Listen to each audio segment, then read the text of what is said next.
Cerita Ande-Ande Lumut dari Jawa Timur. Suatu ketika, kerajaan Jenggala diserang oleh musuh. Ketika perang semakin sengit, permaisuri raja yang bernama Putri Dewi Sekartaji melarikan diri dan bersembunyi ke sebuah desa yang jauh dari Jenggala. Untuk menjaga keselamatannya, ia menyamar sebagai gadis kampung. Dewi Sekartaji tinggal di tempat Nyai Intan. Nyai Intan adalah seorang kaya yang mempunyai 3 putri, yaitu Kelenteng Abang, Kelenteng Ijo, dan Kelenteng Biru. Oleh Nyai Intan, Dewi Sekartaji diangkat anak dan diberi nama Kelenteng Kuning.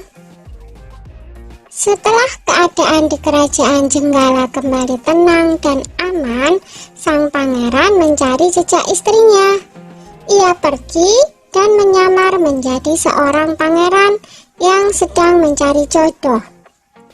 Panji Asmara Bangun menyamar dengan nama Ande-Ande Lumut, lalu membuat sayembara. Dalam waktu singkat, berita sayembara itu tersebar jauh hingga ke desa si Kelenteng Kuning. Kelenteng Abang, Ijo, dan Biru mendengar kabar sayembara itu. Mereka sangat senang dan ingin mengikuti sayembara itu. Kita harus berhias agar terlihat cantik dan memikat sang pangeran, kata Kelenteng Abang. Benar sekali, kita akan memakai pakaian dan perhiasan yang paling bagus, kata Kelenteng Ijo. Hei Kelenteng Kuning, kamu tidak usah ikut sayembara ini, karena kamu tidak pantas mendapatkan pangeran. Lebih baik kamu mencuci baju di sungai, perintah Kelenteng Abang sinis. Ketika Kelenteng Kuning sedang mencuci di sungai, tiba-tiba seekor burung bangau datang menghampirinya. Anehnya, burung itu bisa berbicara dan kedua kakinya menggenggam sebuah cambuk. Wahai Tuan Putri, pergilah ke desa Dadapan mengikuti sayembara itu. Di sana Tuan Putri akan bertemu dengan Panji Asmara Bangun. Bawalah cambuk ini, siapa tahu nanti dibutuhkan, ujar sang bangau sambil meletakkan cambuk itu di atas batu. Burung bangau itu lalu terbang ke angkasa dan menghilang sebelum Kelenteng Kuning menjawabnya. Kemudian Kelenteng Kuning kembali ke rumah dan berangkat menuju desa Dadapan. Sementara itu, di tepi sungai Bengawan Solo, ketika saudara dan ibu angkatnya bingung karena harus menyeberangi sungai, tetapi tidak ada perahu. Bagaimana cara kita menyeberang, Bu? Tanya Kelenteng Ijo dan saudarinya. Lalu mereka melihat seekor kepiting raksasa. Kepiting itu adalah Yuyu Kangkang, utusan Ande-Ande Lumut. Dia diutus menguji para peserta sayembara yang melewati sungai tersebut. Hai kepiting raksasa, maukah kau membantu kami menyeberang sungai? Pinta Kelenteng Abang. Yuyu Kangkang tertawa lebar. Hahaha, aku akan membantu kalian, tapi ada syaratnya, kata dia. Apapun syaratnya, kami bersedia. Yang penting kami bisa menyeberang, jawab Kelenteng Abang. Kalian harus menciumku, kata Yuyu Kangkang. Dan mereka pun bersedia memenuhi syarat si Yuyu Kangkang.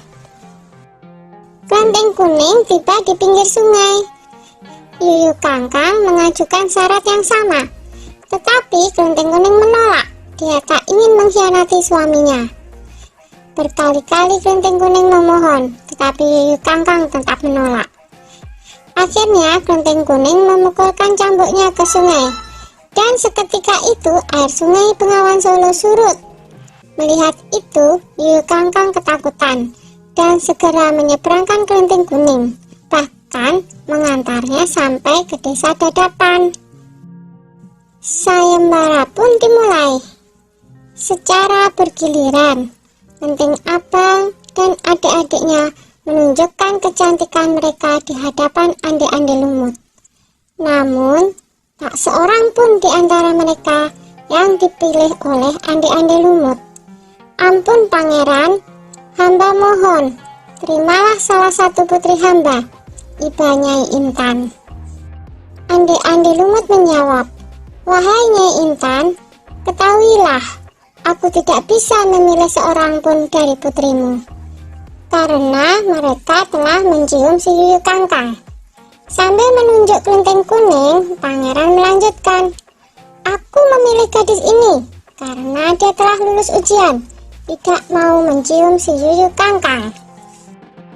Nyai Intan dan ketiga putrinya baru sadar bahwa mereka ditolak oleh Ande-Ande Lumut karena tidak lulus ujian.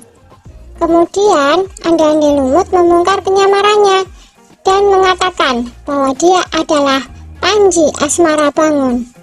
Kelenteng kuning sangat bahagia karena bertemu lagi dengan suaminya. Sudah ya cerita Ande-Ande Lumutnya, jumpa lagi.